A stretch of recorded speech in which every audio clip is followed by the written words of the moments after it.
Hi everyone, it's Michelle from Country Morning Creations. I am here with my latest journal share.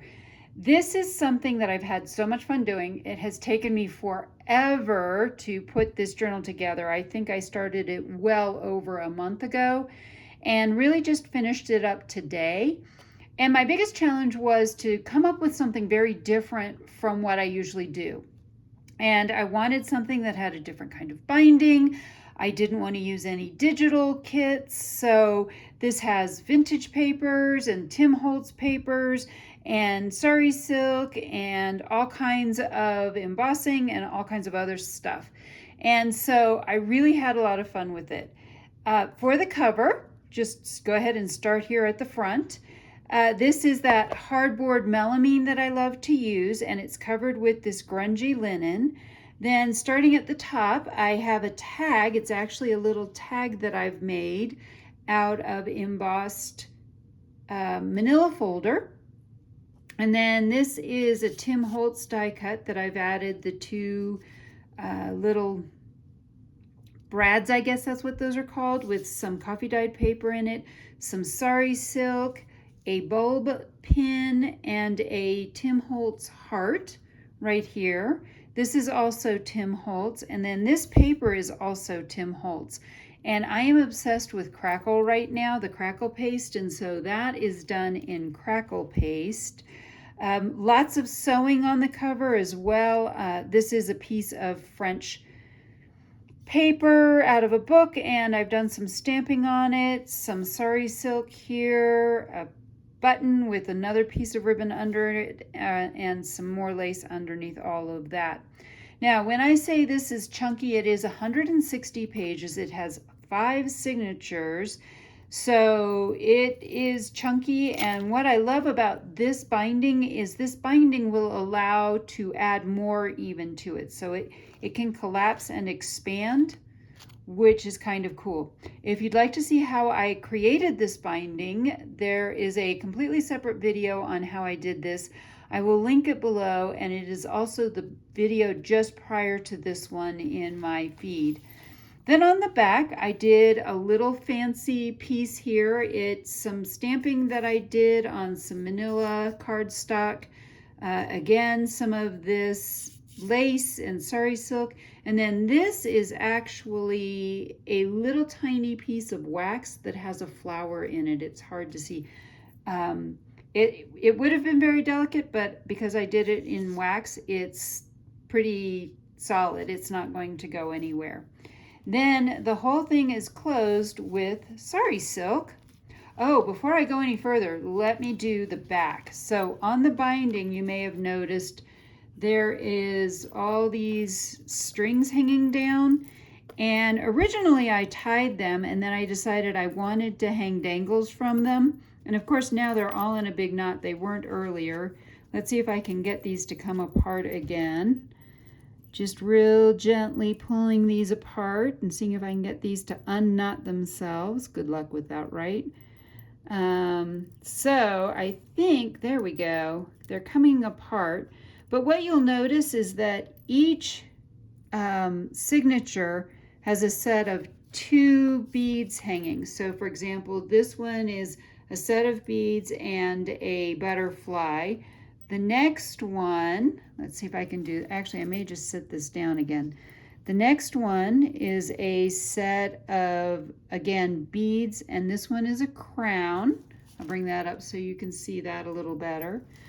Then the next one, or the middle one, is again a set of beads and this little 1/2 Tim Holtz piece. Then the next one has, I think it has another Tim Holtz heart as part of it. And then, and of course more beads. Almost there, there we go. This one has the dark brown bead and another Tim Holtz heart. This is different from the one that's up there. And then the very last signature, whoops, there we go, has a key and another bead on it as well. So every single one of the signatures has a double set of things on it. So when you look at it this way, it's quite the mix. Anyway, it is closed with sari silk, and this is a really soft binding, so it's really flexible, which I kind of like. Every signature is wrapped with a piece of reproduction, not an original Sears catalog from, I want to say early 1900s, but it's a 1970s reproduction, and the aging on it is beautiful, and I've used a little punch that gives it kind of this lacy look. Because this was going to be the exposed part through the spine, I wanted something really pretty there. Every signature has a bit of lace that I have hand coffee dyed. Again, a lot of hand work in this. This is, you'll see a lot of stenciling throughout it. This is a belly band that I've done and a little Tim Holtz bingo card. I had made a large 12 by 12, now I can't think of what they're called. It's where you put all this masterboard. There we go, masterboard. And then I've added all kinds of things. So this is a journaling card or a place to put a picture. This is some genuine French ephemera, and this is an old math book, business math book. Over on this side, you'll see that I have this is a bit of that vintage Sears catalog that I've sewn some sari silk and a button to. And I have several of these also throughout it, more stenciling and and this is a doily that is kind of a rectangular doily. All of my pages are coffee dyed, and when I coffee dye it, I acid neutralize it, so it's hammer mill 20 pounds, so it's a heavier weight paper, as well as it's coffee dyed and acid neutralized. Now, normally I do a 5-hole pamphlet stitch, but for this binding, I did a 7-hole pamphlet stitch. So this is very, very secure. This is a Tiffany & Company stamp that I have, so I did that. There's another flower in a different piece of wax and some more sari silk. And then this is one of the tags from that masterboard that I did as well. So some of this stuff, I'll go through the kind of boring stuff. A friend of mine gave me a ton of this gorgeous, gorgeous thread. It is so pretty, I love it. So I sewed some of these paper ruffles with it and glued some of them down as well.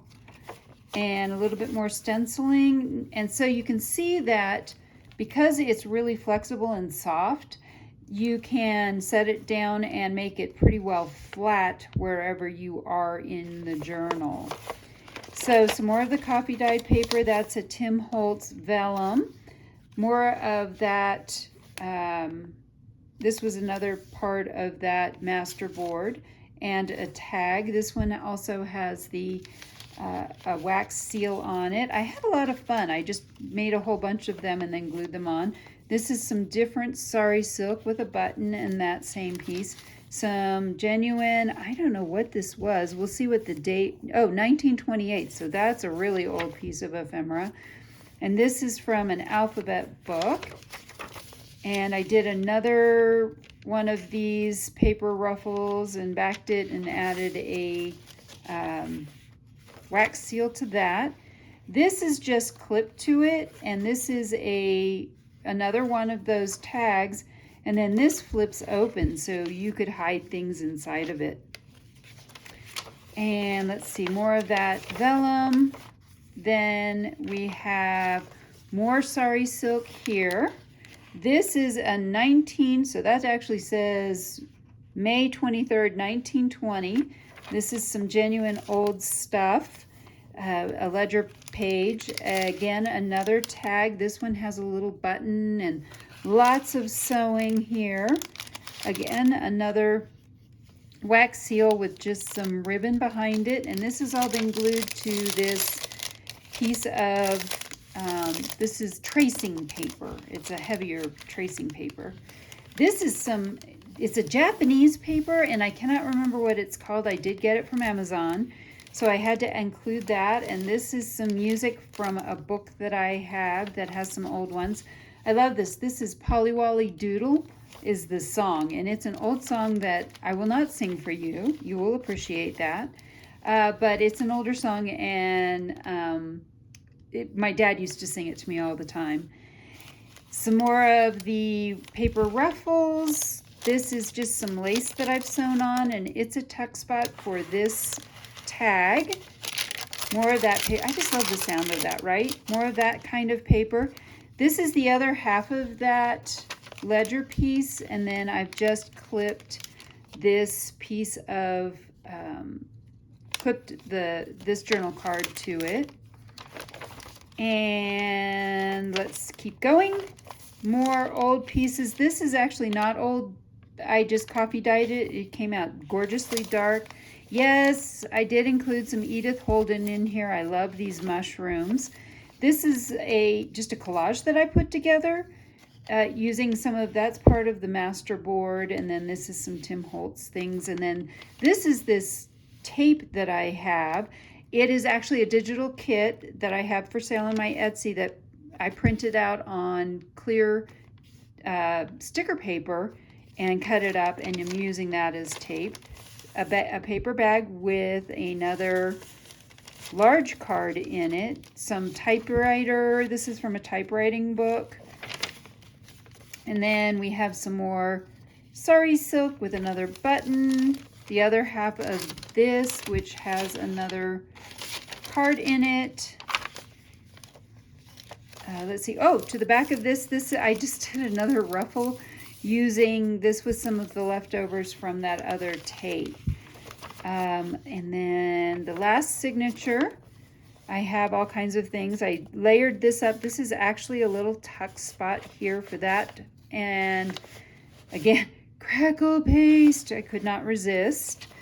This is some old 1920, I'm not exactly sure what year that is, 1920, but it is some old French ephemera that I have. Another sari silken button, and then one more. I clipped this one up here is another piece as well. That's another journaling card. This is just some collaging I did with another paper ruffle. Just felt like doing that. And on the back side is a top tuck with more sari silk and a wax seal. And then this is this card, a journaling card. And this is either handmade paper or mulberry paper. I'm not sure which. So sometimes I just grab things and start throwing things in. That's the rest of that French ephemera. That's genuine French ephemera. And this is the back, and in the back I have my Country Morning Creations sticker. So I hope you have enjoyed this flip through of this journal. And it is quite chunky, like I said. It will come, I'm also planning to put together quite a bit of leftover pieces. I have tons of scraps that can be included in this, and bits and pieces. I have bits and pieces, things like this as well. So that will come included with this. It is for sale in my Etsy shop unless otherwise noted below or in the title. And I hope you've enjoyed this flip through, and I hope I've inspired you to be creative today.